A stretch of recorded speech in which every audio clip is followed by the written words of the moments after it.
Hey guys, just another Splatoon hero suggestions video, which is essentially Splatoon 4, and this is the final video I'm going to make. Maybe I'll make more in the future, but I know this is the final one for this season. I don't know why I'm saying season, but this is the last video. This is the 30th video in the series that I made called Splatoon Heroes. If you haven't yet, please listen to my other parts to give you a full understanding of where I want to see Splatoon 4 go. So let's get on with the topic, iconography. So before I begin, Splatoon 1, 2, and 3 already has an aging fan base. I've been playing since 2015. The fan base is pretty solid, and it's really important that they keep the not only the gameplay from the previous games, the legacy gameplay of what made Splatoon great, but the iconography. So, what I mean by iconography in this game is that if they do decide to reboot, it essentially has no connection to the first three games. It's a full reboot, but the iconography needs to stay the same. So, what I mean by that is a good example would be Super Mario. So, in Super Mario, you have your usual um, iconic assets like the Goomba, uh, the green pipes, coins, of course, and him being a Jumpman. Those are just some examples. A Goomba is another example. Final Fantasy is another example. They have the chocobos in every game. Every game is different, but they have the chocobos. They have the little cactus guy, that usual spellcaster. So stuff like that. Legacy iconography. They can do whatever they want with the next game as long as they keep the Splatoon iconography and the gameplay.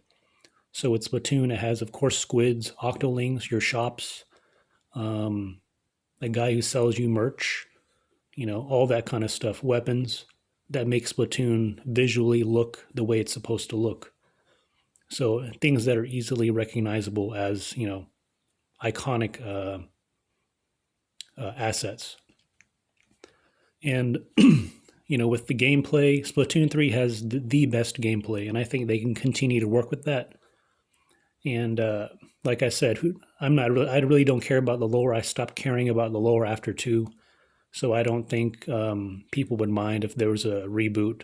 But as long as the gameplay and the iconography is the same, um, I mean, I've been playing since 2015, and most fans who've been playing since then will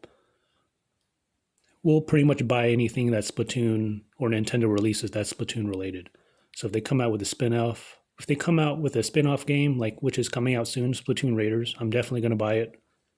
Um, and Nintendo knows this, and I'm a total nerd for the franchise. I want to say a simp for it, but I can't be guarding this franchise forever, and I wouldn't mind if they did new different iterations and different universes of this game.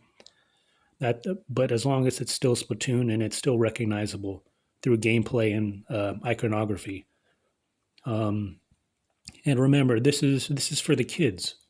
This is for the teens out there, the young teens. I've been playing this since like I started college. So this was one of my favorite franchises that I've ever you know played. And you know, kids, they're the ones that are going to be continuing this to push this franchise forward. And I want them to have the best and freshest take possible. It's important that Splatoon continue to stay fresh, and I hope they don't continue like with Splatoon 4, 5, 6, 7, 8, 9, 10. No, I believe the first trilogy is fine, and I believe the more I think about it, I think it's important to start a new trilogy, um, leaving the other trilogy in its own universe, for example. That would be nice. So maybe the next Splatoon Heroes or Splatoon 4 takes place in another universe with the usual squids in an alternate reality. Who knows? Something new. Maybe one of my suggestions. I don't know. Again, thank you guys for listening. I'm not famous on YouTube. I'm not a Splatoon YouTuber. I'm sure, who knows, maybe they've seen some of my videos and made video suggestions from my videos. That would be pretty cool. If they gave me a shout out for that, that'd be pretty cool too. But I hope I inspired, ongoing topics. And I know some of my suggestions are very alternative, but I try to stray away from the mainstream Splatoon topics like, third kits and all that stuff. Oh, what to expect, what we want. You know, I like to stay alternative or have to go the alternative route when it comes to the game because I know Nintendo's thinking about so many different things, and they usually don't go the mainstream route. But who knows? They might. Again, if you love my suggestions, please comment and give me a shout out if I inspired you to talk about more topics. That'd be really great. Again, this is Splatoon Heroes. Um, it's essentially Splatoon 4.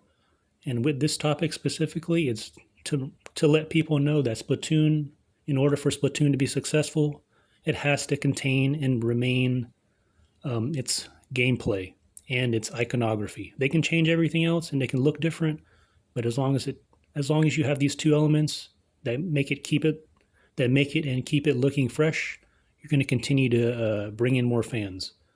Anyways, thank you guys. Again, please listen to my other parts, all 30 videos if you can, to give you a better understanding of this game, which is essentially Splatoon Heroes. And thank you guys so much. I might come back and make more videos, who knows? But that's it. Thank you guys for listening.